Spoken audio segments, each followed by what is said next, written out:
Sekarang, anak-anak mencoba melawan Byun hingga Yunsu akhirnya terlepas. Dengan kekuatan anak-anak, Byun pun lalu membunuh dirinya sendiri. Nah dulu setelah si petugas panti asuhan mati, para anak-anak jauh lebih bahagia. Sekarang, anak-anak meminta Yunsu untuk tinggal bersama mereka karena hanya Yunsu lah yang peduli dengan mereka. Tapi Yunsu meminta anak-anak untuk keluar terlebih dahulu menjadi orang yang dewasa. Anak-anak sudah menggambarkan sebuah buku jika mereka akan hidup bahagia dengan Yunsu. Mereka ingin agar Yunsu berada dengan mereka selamanya. Jadi, apa yang telah terjadi memang sudah ditulis oleh anak-anak, dan cerita tentang Yunsu berakhir di sana. Tapi Yunsu bilang jika ada seseorang yang menunggunya, ia punya kehidupan lain.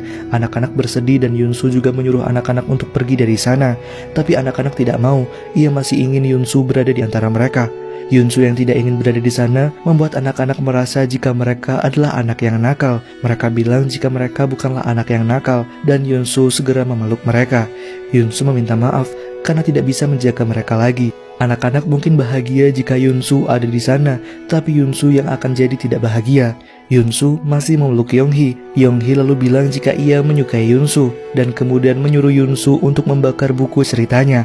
Karena itulah satu-satunya cara untuk menghapus Yunsu dari imajinasi anak-anak. Manbok mencoba menghentikan Yunsu, tapi akhirnya Yunsu berhasil membakar bukunya. Ceritanya terjebak di sana sudah usai. Anak-anak bersedih karena artinya Yunsu akan meninggalkan mereka dan tidak bisa diatur lagi.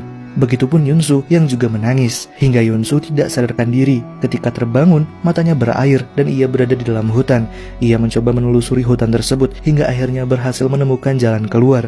Ia kemudian mendekat ke para polisi yang sedang menyelidiki kecelakaan yang menimpa Yunsu. Yunsu tampak sangat bingung dan polisi mempertanyakan kemana saja Yunsu selama ini dan keanehan lainnya tentang kecelakaan yang terjadi.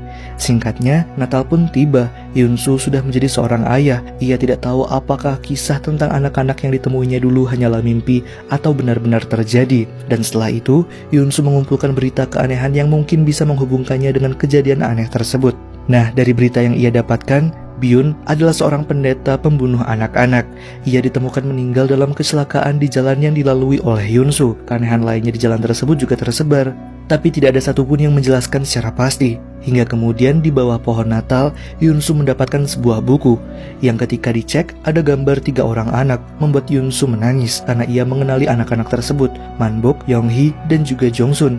Anak-anak tersebut sadar tanpa adanya orang tua pun mereka tetap menjadi keluarga yang saling melengkapi.